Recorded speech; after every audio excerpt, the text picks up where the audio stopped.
John 15, verse 22. Listen carefully to these words of Jesus.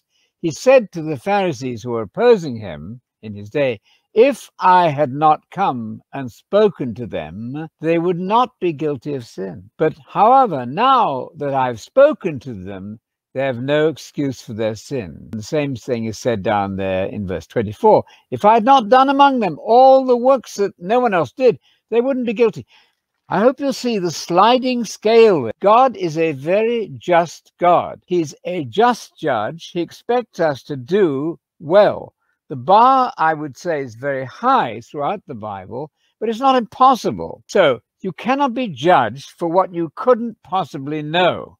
Verse 14, when Gentiles, that's to say non-Jews, who don't have the law and never had the law of Messiah before the time of Messiah ever came, and they didn't have even the law of Moses, when they do by nature, by instinct, by natural sense of doing good, what the law actually requires, it proves that they are a law to themselves, even though they do not have the law. That's a brilliant statement, Paul. There are good people all over the world, always have been, who have not had the exposure either to Christianity or the law of Moses, but some of the things of the law. I don't think he means that they're doing everything perfectly that the law required, not at all.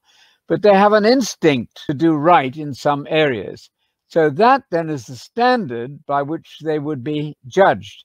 They cannot be condemned for not accepting Jesus because they never heard of Jesus. So this is what we call the wider hope. Think of all those millions, billions of people, I suppose, who lived before the time of Jesus, had never heard of Jesus. They're all going to be resurrected, the second resurrection at least. And they cannot come up there and God says, well, you didn't accept my son. You didn't believe the gospel of the kingdom that my son preached. Now you're condemned. That cannot be. So the principle of a sliding scale is very reasonable, and it presents a form of justice that all of us can agree with. God will only judge you by what you reasonably could know.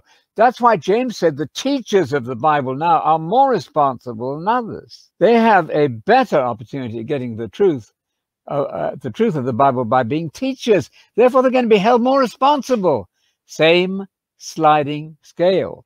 So that's what I understand by that. And Paul again says, if they're doing things by physis, by nature, by the natural order of things, then God will judge them by that standard, not by a standard which they couldn't possibly have met.